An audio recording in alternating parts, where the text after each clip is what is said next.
Another TTM project, Marlow Repair Café, is being presented next by Frank Schoofs, tonight's technical support. Frank, you have 10 minutes. Thank you very much. Right. It seems I'm doing something unusual by using a PowerPoint presentation. I'm blaming my work for this, for liking PowerPoint.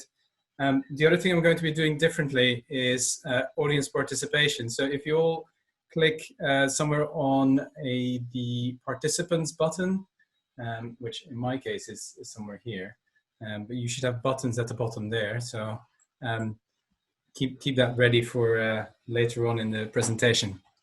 So I'm going to talk about the Marlow Repair Café, and fundamentally it's about community repair, right? So we want to get people to repair together and learning how to fix things.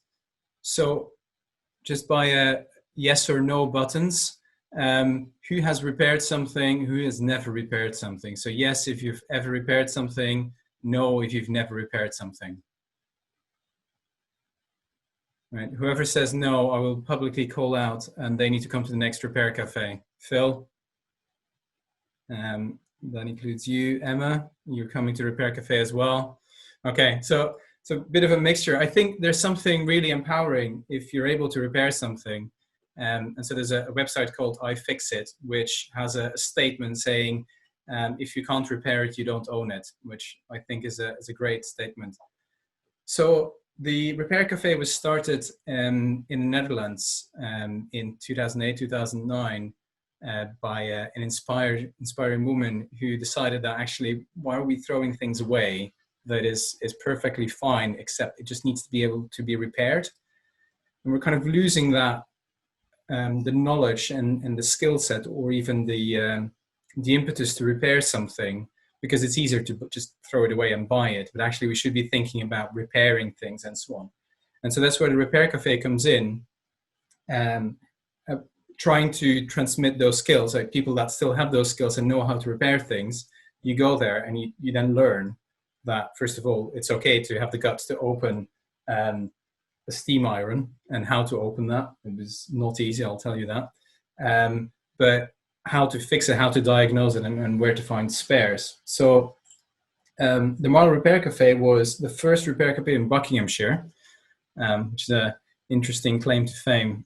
We started in June 2018. I've been running quarterly and bi-monthly this year-ish since. We've also been supporting new repair cafes in Buckinghamshire. So one of our volunteers has started the Aston Clinton Repair Café. We've been talking to people in Chesham, Beaconsfield, Aylesbury and Great Missenden about how to start repair cafes there, and giving them tools and tips on how to approach this. And it's kind of the bigger picture then also. So we've got locally Marlow, we've got Buckinghamshire, but actually within the UK there are other repair cafes that we are interacting with. And also there is also the Restart project in London. And actually at this very moment, there is a Fix Fest going on online, which is about bringing those people together within the community and sharing tips on how to run good events and looking at those things. And then the even bigger picture is there is a kind of activist role as well. It's about the right to repair. I encourage you to look at that website.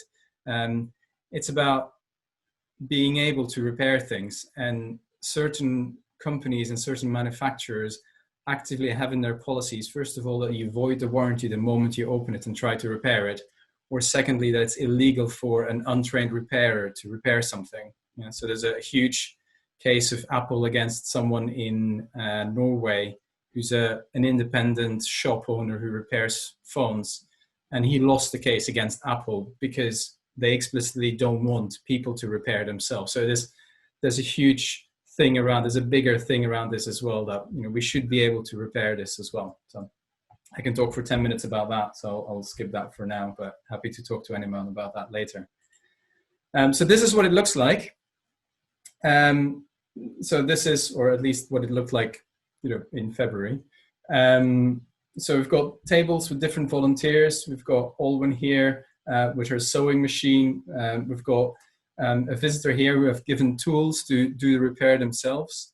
We've got Kim here who's helping people with furniture. Paul is not busy there, but he does batteries for watches and watch straps. And Giles is just, he does anything and basically anything mechanical can ask Giles. And so, for example, what he's fixing here is that Singer sewing machine. So it was probably 90 years old. It was clogged up, and he just patiently took it apart, put it back together, and it worked. And the people were incredibly happy because it's not just the item. Sometimes it's also the sentimental value about the item that matters. So here we've got Peter, who's the person who set up Aston Clinton. He's fixing a toy for the child. The child was obviously super happy. The clock there is probably the oldest item that we've fixed. And we reckon it's around 130 years old, but we managed to fix it. And the biggest item that we fixed, it's not a pretty picture, it's a massive freezer. So when people ask me, can you fix this? The answer is always, I don't know yet, just bring it. If you can bring it, we'll look at it. And the person brought the freezer and we managed to fix it, which was very exciting. So what we've been trying during the lockdown is a virtual repair cafe as an experiment.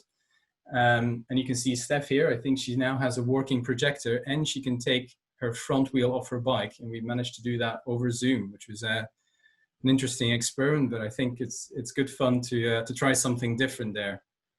But yeah, hopefully it's not a good replacement for a physical repair cafe. So hopefully we'll be going back to the real stuff. So yeah, thank you very much. If you want more information, you've got the website there. We've got a Facebook page. Please follow it. Please share about these events when they happen. And if you've got any questions, feel free to send me an email. Thank you very much.